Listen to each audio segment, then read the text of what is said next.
और मेरा तो मंत्र है, न खाऊंगा न खाने दूंगा. ಮೋದಿಯವರು ಭ್ರಷ್ಟಾಚಾರ ಮಾಡಲ್ಲ, ಜೊತೆಗೆ ಭ್ರಷ್ಟಾಚಾರವನ್ನ ಮಾಡಲಿಕ್ಕೆ ಬಿಡಲ್ಲ ಅಂತ. ಏನಾಗ ಕಾಂಗ್ರೆಸ್ ಮೇಲೆ ಹೊರಿಸಿದ್ರಲ್ಲ 2G ಸ್ಪೆಕ್ಟ್ರಮ್ ಮತ್ತೆ 3G ಸ್ಪೆಕ್ಟ್ರಮ್ ಹಗರಣಗಳು, ಆ ಹಗರಣಗಳಿಂದಾಗಿ ಭಾರತೀಯ ಜನತಾ ಪಕ್ಷ ಅಧಿಕಾರಕ್ಕೆ ಬಂತು. ಸೊ ಅವರೆಂತೂ ತಿಂದು ತೇಗಿದ್ರಪ್ಪ, 60 ವರ್ಷದಿಂದ ಏನೂ ಮಾಡಲಿಲ್ಲ, ಎಲ್ಲವನ್ನು ತಿಂದು ತೇಗಿದ್ದಷ್ಟೇ ಕಾಂಗ್ರೆಸ್ನವರು. ಆದರೆ ಈಗ ಮೋದಿ ಇದ್ದಾರಲ್ಲ, ಇವರು ದೇಶವನ್ನು ಉದ್ಧಾರ ಮಾಡ್ತಾರೆ. ಇವರು ಯಾವುದೇ ಕಾರಣಕ್ಕೂ ತಾವೂ ತಿನ್ನಲ್ಲ, ತಿನ್ನೋಕ್ಕೂ ಬಿಡಲ್ಲ. ಅಂತಹ ಮನುಷ್ಯ, ಫ್ಯಾಮಿಲಿನೇ ಇಲ್ಲದೆ ಇರೋ ಮನುಷ್ಯ, ಬ್ರಹ್ಮಚಾರಿ ಅಂತೆಲ್ಲ ಕತೆ ಕಟ್ಟಿದ್ರಲ್ಲ, ಆ ಕಥೆಯನ್ನು ನಂಬಿದ್ದಂಥ ದೇಶ ಅಭೂತಪೂರ್ವವಾಗಿ ಮೋದಿಯವರಿಗೆ ಜಯವನ್ನು ತಂದು ಕೊಟ್ಟರು. ಆದರೆ ಅಧಿಕಾರಕ್ಕೆ ಬಂದ ಮೇಲೆ ಮೋದಿಯವರಾಗಾದ್ರೆ ಭ್ರಷ್ಟಾಚಾರ ಮಾಡಲಿಲ್ವಾ? ಈ ದೇಶದಲ್ಲಿ ತಿನ್ನಲೇ ಇಲ್ವಾ? ಅಥವಾ ತಿನ್ನಕ್ಕೂ ಬಿಡಲಿಲ್ವಾ? ನೋಡಿ, 2014ರಲ್ಲಿ ಮೋದಿಯವರು ಅಧಿಕಾರಕ್ಕೆ ಬರ್ತಾರೆ. 2016ರಲ್ಲಿ ಮೇಕ್ ಇನ್ ಇಂಡಿಯಾ ಅಂತ ಒಂದು ಕಾನ್ಸೆಪ್ಟ್ ತರ್ತಾರೆ. ಆ ಕಾನ್ಸೆಪ್ಟ್ ಅಡಿಯಲ್ಲಿ ಬೆಲ್ ಫೋನ್ ಅಂತ ಒಂದು ಫೋನ್ ಬಿಡುಗಡೆ ಆಗುತ್ತೆ. 251 ರೂಪಾಯಿಗೆ ನಾನು ನಿಮಗೆ ಫೋನ್ ಕೊಡ್ತೀನಿ ಅಂತ ಹೇಳಿ ಒಬ್ಬ ಕಲೆಗಾರ ಜನರಿಗೆ ಟೋಪಿ ಹಾಕ್ತಾನೆ. ಆದರೆ ಆ ಫೋನ್ ಬಿಡುಗಡೆಗೆ ಇಡೀ ಕೇಂದ್ರ ಸರ್ಕಾರ ಅವ್ರ ಜೊತೆ ನಿಂತಿರುತ್ತೆ. ಮುರಳಿ ಮನೋಹರ್ ಜೋಶಿ ಅವರು ಹೋಗ್ತಾರೆ, ಪರಿಕ್ಕರ್ ಅವರು ಹೋಗ್ತಾರೆ. ನಂತರ ಮೋದಿಯವರೇ ಆ ಫೋನ್ ಹಿಡಿದು ಮೇಕ್ ಇನ್ ಇಂಡಿಯಾ ಕಾನ್ಸೆಪ್ಟ್ ಬಗ್ಗೆ ಮಾತನಾಡಿರ್ತಾರೆ. ಆದರೆ ಇದನ್ನ ನೋಡಿದಂಥ ಇಡೀ ಭಾರತದ ಜನ ಏನು ಮಾಡ್ತಾರೆ ಅಂದರೆ, ಮೋದಿ ಅವರು ಹೇಳ್ತಿದ್ದಾರೆ ಅಂದರೆ ಇದು 100% ವರ್ಕ್ ಆಗುತ್ತೆ, ಖಂಡಿತವಾಗ್ಲೂ ಫೋನ್ ಕೊಡ್ತಾರೆ ಅಂತೇಳಿ 7 ಕೋಟಿ ಜನ ಆತನಿಗೆ ಹಣವನ್ನು ಹಾಕ್ತಾರೆ. 1700 ಕೋಟಿ ಹಣ ಅವನ ಖಾತೆಗೆ ಹೋಗುತ್ತೆ. ಆದರೆ ಒಂದೇ ಒಂದು ಫೋನ್ ಕೂಡ ಹೊರಗಡೆ ಬರಲ್ಲ. ಅವತ್ತೇನು ಆತ ಬೆಲ್ ಫೋನ್ನ ಬಿಡುಗಡೆ ಮಾಡಿರ್ತಾನೆ, ಆ ಬಿಡುಗಡೆಗೆ ತಂದದ್ದು ಚೈನಾ ಫೋನ್ಗಳನ್ನು ತಂದು ಅದ್ರ ಮೇಲೆ ಇವನು ಸ್ಟಿಕ್ಕರ್ ಹಾಕಿರ್ತಾನೆ. ಬೆಲ್ ಫೋನ್ ಸ್ಟಿಕ್ಕರ್ ಹಾಕಿ ಅದನ್ನ ಮೋದಿ ಕೈಲಿ BJP ನಾಯಕರುಗಳ ಕೈಲಿ ಕೊಟ್ಟು ಫೋಟೋ ತೆಗೆಸ್ಕೊಂಡಿರ್ತಾನೆ. ಆತ ಇವತ್ತು ಕೂಡ ಒಂದು ಹೊಸ ಬಿಸ್ನೆಸ್ ಮಾಡ್ಕೊಂಡು ಮತ್ತಷ್ಟು ಜನ ಟೋಪಿ ಹಾಕಿದ್ದಾನೆ. ಆದರೂ ಕೂಡ ಆತನ ಮೇಲೆ ಯಾವುದೇ ಇದಾಗ್ತಾ ಇಲ್ಲ. ಆದರೂ ಕೂಡ ಹಣವನ್ನು ವಾಪಸ್ ಕೊಡಪ್ಪ, ನೀನು ಎಲ್ಲಿಟ್ಟಿದ್ದೀಯಾ, ಹಣವನ್ನು ತಂದು ಕೊಡು, ಅಥವಾ ಅವ್ನ ಪ್ರಾಪರ್ಟಿಯನ್ನು ಅಕ್ವೈರ್ ಮಾಡ್ತಕ್ಕಂಥದ್ದು, ಅವ್ನ ಪ್ರಾಪರ್ಟಿಯನ್ನು ವಶಪಡಿಸ್ಕೊಳ್ತಕ್ಕಂಥದ್ದು ಯಾವ ಕೆಲಸವನ್ನು ಮಾಡಲಿಲ್ಲ. ಕಾರಣ ಏನು? ನಾವು ತಿನ್ನಕ್ಕೆ ಬಿಡಲ್ಲ ಅಂದಂತ ಮೋದಿಯವರು ಪಕ್ಕದಲ್ಲೇ ನಿಲ್ಸ್ಕೊಂಡು ತಿನ್ನಲ್ಲ ಅವನು. ಮೋದಿಯವ್ರು ಏನು ಮಾಡ್ತಿದ್ರಾಗ, ಬಿಡಿ ಹೋಗ್ಲಿ ಇದು ಪಾಪ, ಅವ್ರು ಯಾರೋ ಪಾಪ ಮೋದಿಯವ್ರಿಗೆ ಗೊತ್ತಿರಲಿಲ್ಲ, ಇವನು ಬಂದು ಟೋಪಿ ಹಾಕಿ ಹೋದ ಅಂತ ಅನ್ಕೊಳ್ಳೋಣ. ನಂತರ 2016 ನವೆಂಬರಲ್ಲಿ ಡಿಮಾನಿಟೈಸೇಷನ್ ಮಾಡ್ತಾರೆ. ಹಣ ನಿಷೇಧ ಮಾಡಿದಾಗ ಅಹಮದಾಬಾದ್ ಕೋಆಪರೇಟಿವ್ ಬ್ಯಾಂಕ್ ಇದೆಯಾ, ಅಹಮದಾಬಾದ್ ಡಿಸ್ಟ್ರಿಕ್ಟ್ ಕೋಆಪರೇಟಿವ್ ಬ್ಯಾಂಕಲ್ಲಿ 750 ಕೋಟಿ ಹಗರಣ ಆಗುತ್ತೆ.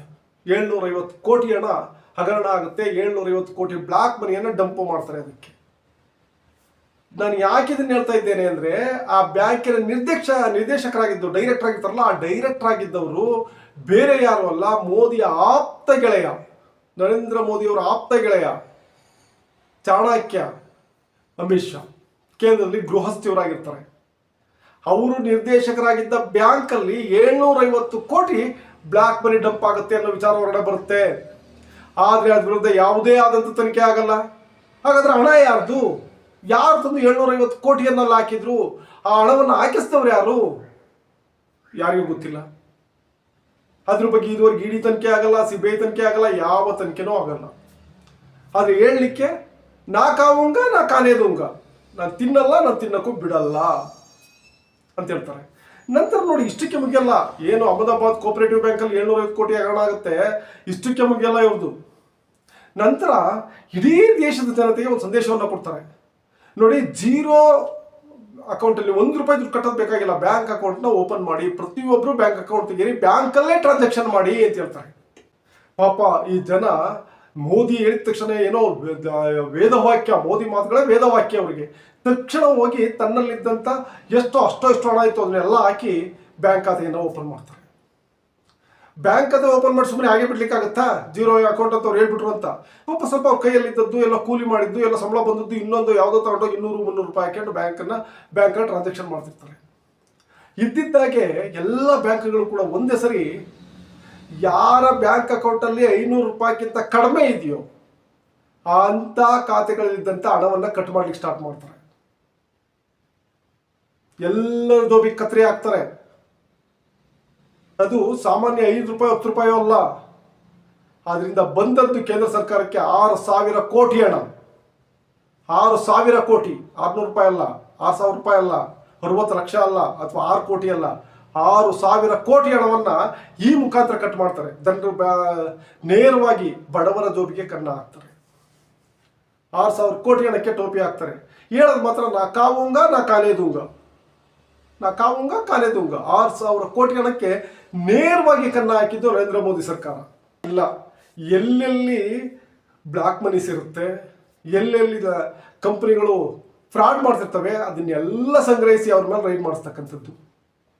ಇಡಿ, CBI, IT ಎಲ್ಲವನ್ನ ಬಳಸ್ತಾರೆ. ಎಲ್ಲವನ್ನ ಬಳಸಿ ಎಲೆಕ್ಟ್ರೋ ಬಾಂಡ್ ಖರೀದಿಸಿ ಅಂತ ಹೇಳ್ಬಿಟ್ಟು ಮುಗಿಬಿಡ್ತಾರೆ. ಒಂದು ವೇಳೆ ಖರೀದಿಸ್ಲಿಲ್ವಾ ನಿಮ್ಮಲ್ಲಿ ಇಡಿ ಬರುತ್ತೆ, ಒಂದು ವೇಳೆ ನೀವು ಖರೀದಿಸ್ಲಿಲ್ವಾ IT ಬರುತ್ತೆ, ಒಂದು ವೇಳೆ ನೀವು ಪರ್ಚೇಸ್ ಮಾಡಲಿಲ್ವಾ ಇಡಿ ಅವರು ಇನ್ವೆಸ್ಟಿಗೇಷನ್ ಮಾಡ್ತಾರೆ. ಸೊ ಹಾಗಾಗಿ 11,000 ಕೋಟಿ ಒಂದು ಮೂಲಗಳ ಪ್ರಕಾರ, ಅದು ನಾನು ಹೇಳ್ತಿರ್ತಕ್ಕಂಥದ್ದಲ್ಲ, ಇದನ್ನ SBI ಬಿಡುಗಡೆ ಮಾಡಿರ್ತಕ್ಕಂಥದ್ದು. SBI ಕೋಟಿ ಕೊಟ್ಟಿರ್ತಕ್ಕಂಥದ್ದು 7,500 ಕೋಟಿ 19ರಿಂದ 24 ನಡುವೆ ಸಂಗ್ರಹ ಆಗುತ್ತೆ. ನಂತರ ಫೌಂಡೇಶನ್ ಅಂತ ಮಾಡ್ತಾರೆ, ಅದರಲ್ಲಿ 3,000 ಚಿಲ್ಲರೆ ಕೋಟಿಯನ್ನು ಸಂಗ್ರಹಿಸ್ತಾರೆ. ಒಟ್ಟಾರೆ 11,000 ಕೋಟಿಗೆ ಟೋಪಿ ಹಾಕ್ತಾರೆ. ನಾನು ತಿನ್ನಕ್ಕೂ ಬಿಡಲ್ಲ, ನಾನು ತಿನ್ನಕ್ಕೂ ಬಿಡಲ್ಲ ಅಂತ ಹೇಳಿದಂಥ ಮೋದಿ ಯಾರೆಲ್ಲ ಭ್ರಷ್ಟರಿದ್ರು ಅಥವಾ ಯಾರೆಲ್ಲ ಕಂಪ್ನಿಗಳಿದ್ರು ಅವ್ರ ಜೊತೆ ಕೂತ್ಕೊಂಡು ಚೆನ್ನಾಗಿ ತಿಂತಾರೆ. ಅದು ಏನು ಲಾಟ್ರಿಯನ್ನು ನಡೆಸ್ತಾ ಇರ್ತಾರೆ, ಆ ಲಾಟ್ರಿ ಏಜೆನ್ಸಿಯವ್ರನ್ನು ಬಿಡಲ್ಲ, ಲಾಟ್ರಿ ಕಂಪ್ನಿಗಳನ್ನು ಬಿಡಲ್ಲ. ಆ ಒಂದಕ್ಕೆ ಲಾಟ್ರಿ ನಡೆಸ್ತಕ್ಕಂಥ ಫ್ರಾಡ್ಗಳ ಜೊತೆ ಕೈ ಜೋಡಿಸಿ ವ್ಯವಹಾರವನ್ನು ಮಾಡ್ತಾರೆ. 11,000 ಕೋಟಿಯನ್ನು ಸಂಗ್ರಹಿಸ್ತಾರೆ. ಏನಾಯ್ತು 11,000 ಕೋಟಿ?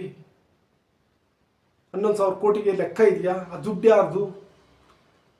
ನನಗೆ ಸರಿಯಾಗಿ ನಾನು ವ್ಯಾಪಾರವನ್ನು ಮಾಡ್ತಾ ಇದ್ರೆ ನಾನು ನಿನಗೆ ತಂದು ಯಾಕಪ್ಪ ಅಷ್ಟೊಂದು ಕೋಟಿಗಟ್ಟಲೆ ಹಣವನ್ನು ಕೊಡಲಿ? ಯಾಕೆ ಕೊಡಲಿ? ನಾನೇನೋ ಸಮಥಿಂಗ್ ಮಾಡಿದ್ರೆ ಆ ಸಮಥಿಂಗಲ್ಲಿ ನನ್ನ ಹತ್ರ ಬರಬೇಡಪ್ಪ ನೀನು ಅಂತೇಳಿ ನಾನು ನಿನಗೆ ಸಮಥಿಂಗ್ ಕೊಟ್ಟು ಕಳಿಸ್ತಾನೆ. ತಗೊಳಪ್ಪ ನಿನ್ನ ಕೊಟ್ಬಿಡೋದೆ ನಾನು, ನೀನು ನನ್ನ ಕಡೆ ತಲೆ ಯಾಕೆ ನೋಡಬೇಡ ಅಂತ. ಆದರೆ ಹೇಳಲಿಕ್ಕೆ ಅಯ್ಯೋ ಕೇಂದ್ರದಲ್ಲಿ ಮೋದಿಯಾಗಿ ಎಲ್ಲರೂ ಇದ್ಬಿಟ್ರೆ, ಈ ಕೆಳಗಿನವರು ಅವ್ರ ಮೇಲಿನವರು ಮೋದಿಯಾಗಿದ್ಬಿಟ್ರೆ ನಮ್ಮ ದೇಶ ಕರೆಕ್ಟ್ ಆಗುತ್ತೆ ಮಾರ್ರೆ. ಇದನ್ನು ನಾನು ತುಂಬ ಕೇಳಿದ್ದೇನೆ. ಆಕ್ಚುಲಿ ಇಲ್ಲಿರೋರು 1,000 ರೂಪಾಯಿ ಕದ್ರೆ ಮೇಲಿರ್ತಕ್ಕಂಥ ಮಹಾತ್ಮ ಸಾವಿರಾರು ಕೋಟಿಯನ್ನು ಕದೀತಾ ಇದ್ದಾರೆ, ಸಾವಿರಾರು ಕೋಟಿಯನ್ನು ಕದೀತಾ ಇದ್ದಾರೆ. ನೋಡಿ, ಯಾವುದೇ ಒಬ್ಬ ವ್ಯಕ್ತಿ ಇನ್ನೊಬ್ರಿಗೆ ಸಹಾಯ ಮಾಡಬೇಕು ಸುಮ್ಮನೆ ಮಾಡಲ್ಲ, ಸುಮ್ಮನೆ ಯಾರು ಮಾಡ್ಲಿಕ್ಕೆ ಸಾಧ್ಯ ಇಲ್ಲ ಅಲ್ವಾ? ಗುಜರಾತಲ್ಲಿ ಮುಖ್ಯಮಂತ್ರಿ ಆಗಿದ್ದಾಗಲೇ ನರೇಂದ್ರ ಮೋದಿಯವರು ಅದಾನಿ ಕಂಪನಿಗೆ 1 ರೂಪಾಯಿಗೆ 1 ಎಕರೆ ಅಂತೆ 1,500 ಎಕರೆಯನ್ನು ಕೊಡ್ತಾರೆ. ಯಾರ ಜಮೀನದು? 1,500 ಎಕರೆ. ಯಾರ ಭೂಮಿ? ನರೇಂದ್ರ ಮೋದಿ ಹಿರಿಯರು ಮಾಡಿದ್ದ ಭೂಮಿ ಅದು, ಅಥವಾ ನರೇಂದ್ರ ಮೋದಿ ಭೂಮಿನ? ಯಾವುದೋ ಒಬ್ಬ ರೈತರಿಂದ ವಶಪಡಿಸ್ಕೊಂಡಂಥ 1,500 ಎಕರೆ ಜಮೀನ ನೀವು ಒಬ್ಬನಿಗೆ 1,500 ರೂಪಾಯಿ ಕೊಟ್ಟರೆ ದೇಶದ ಕಥೆ ಏನು? ದೇಶದ ಬೊಕ್ಕಸದ ಕಥೆ ಏನು? ಅರವಳಿ ಬೆಟ್ಟಗಳನ್ನ ಕೊಡುಗೆ ಹಾಕಿ ಕೊಡ್ತಾರೆ, 106 ಎಕರೆ ಅರಣ್ಯ ಪ್ರದೇಶವನ್ನು ನಾಶ ಮಾಡ್ತಾರೆ. ಇವೆಲ್ಲ ಯಾಕೆ? ನಾನು ತಿನ್ನ ಬಿಡಲ್ಲ ಅಂತ ಅನ್ನೋದಾದ್ರೆ, ಅವರು ಭ್ರಷ್ಟಾಚಾರವನ್ನೇ ಮಾಡಿಲ್ಲ ಅನ್ನೋದಾದ್ರೆ 106 ಎಕರೆ ಅರಣ್ಯ ಪ್ರದೇಶ ಯಾಕೆ ನಾಶ ಆಯಿತು?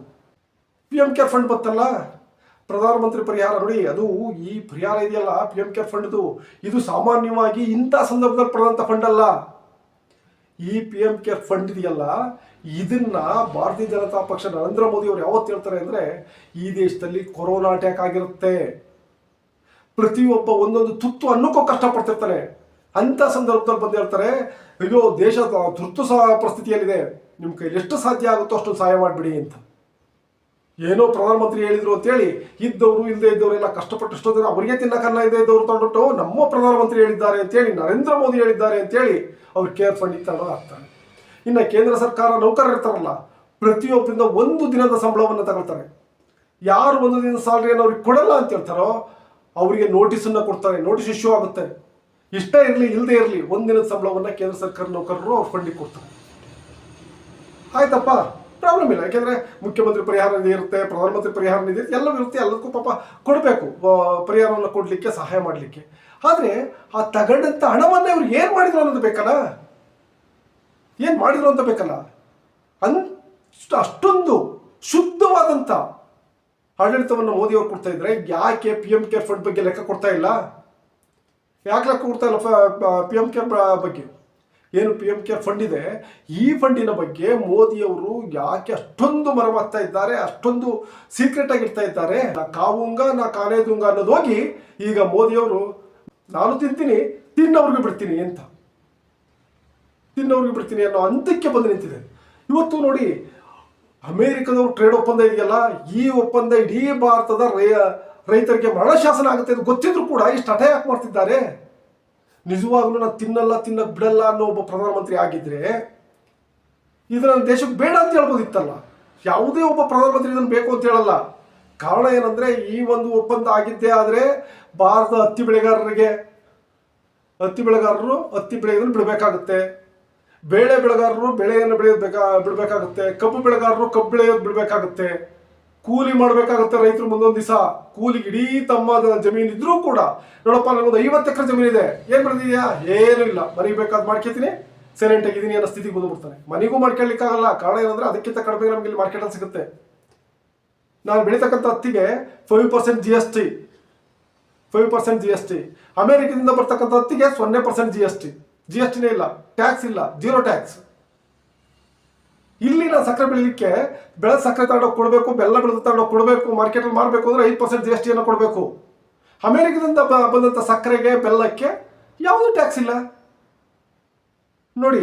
ಜೊತೆಗೆ ನಾನು ಮೊನ್ನೆನೇ ಹೇಳಿದ್ದೆ ಏನಂದ್ರೆ, ಅಲ್ಲಿಯ ರೈತರು ಇದ್ದಾರಲ್ಲ, ಅಲ್ಲಿ ರೈತರು ಯಾರು ಕೂಡ 1 ಎಕರೆಯಲ್ಲಿ ಕಬ್ಬು ಬೆಳೆಯಲ್ಲ, 400 ಎಕರೆ 500 ಎಕರೆ ಅಲ್ಲಿ ಏನಾದ್ರು ಬೆಳೆದ್ರೆ ಅವ್ರಿಗೆ, ಯಾಕೆಂದ್ರೆ ಅಲ್ಲಿ ಫಾರ್ಮ್ ಇರ್ತಕ್ಕಂಥದ್ದೇ 400 ಎಕರೆ 500 ಎಕರೆ. ಅಲ್ಲಿ ಇರ್ತಕ್ಕಂಥ ರಾಸುಗಳು 1,500ದಿಂದ 5,000 ಒಬ್ಬೊಬ್ಬರ ಹತ್ರ ಇರ್ತಕ್ಕಂಥದ್ದು.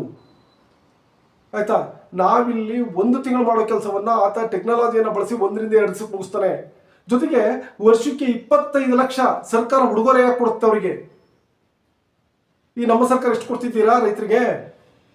ರೈತ ಸುಸೈಡ್ ಮಾಡ್ಕೊತಿದ್ದಾನ್ರಿ, ಹತ್ತಿ ಬೆಳೆಗಾರರು ಸುಸೈಡ್ ಮಾಡ್ಕೊತಾ ಇದ್ದಾರೆ ಬೆಲೆ ಸಿಗ್ತಾ ಇಲ್ಲ ಅಂತ. ಈಗಾಗಲೇ ವಿದೇಶದಿಂದ ಬ್ಲ್ಯಾಕಲ್ಲಿ ಹತ್ತಿ ಬರ್ತಾ ಇದೆ. ಇನ್ನು ಅದಕ್ಕೆ ನೀವು ಮುಕ್ತ ವ್ಯಾಪಾರಕ್ಕೆ ಅನುಮತಿಯನ್ನು ಕೊಟ್ಬಿಟ್ರೆ ಇಲ್ಲಿ ಬೆಳೆಗಾರರು ಹೇಗೆ ಬದುಕಬೇಕು? ಬೆಳೆಗಾರರ ಕತ್ತಿಗೆ ಹಗ್ಗವನ್ನು ಹಾಕಿಟ್ಕೊಂಡು ಆ ವ್ಯಾಪಾರ ಒಪ್ಪಂದಕ್ಕೆ ಸಹಿ ಆಗ್ತಕ್ಕಂಥ ಅಗತ್ಯ ಯಾವಾಗ ಬೀಳುತ್ತೆ? ನಾನು ಭ್ರಷ್ಟನಾದಾಗಲ್ವಾ? ನಾನು ಯಾರನ್ನೋ ರಕ್ಷಣೆ ಮಾಡಬೇಕು ಅಂದಾಗಲ್ವಾ? ಅದಾನಿಯನ್ನು ರಕ್ಷಣೆ ಮಾಡಲಿಕ್ಕೋಸ್ಕರ ಇಂಥ ಒಂದು ಒಪ್ಪಂದಕ್ಕೆ ನರೇಂದ್ರ ಮೋದಿ ಅವರು ಸೈನ್ ಆಗ್ತಾ ಇದ್ದಾರೆ. ಯಾಕಷ್ಟೊಂದು ಅದಾನಿ ಮೇಲೆ ಪ್ರೀತಿ? ನಾನು ಭ್ರಷ್ಟಾಚಾರ ಮಾಡಿಲ್ಲ, ಏನೂ ಇಲ್ಲ, ಕಂಪ್ನಿ ಆಕ್ಟ್ ಒಳಗಡೆ ಕಂಪ್ನಿ ನಡೀತಿದ್ದಾವೆ ಅನ್ನೋದಾದ್ರೆ ಮೋದಿ ಅವರಿಗೆ ಅದಾನಿ ಮೇಲೆ ಯಾಕೆ ಅಷ್ಟೊಂದು ಪ್ರೀತಿ?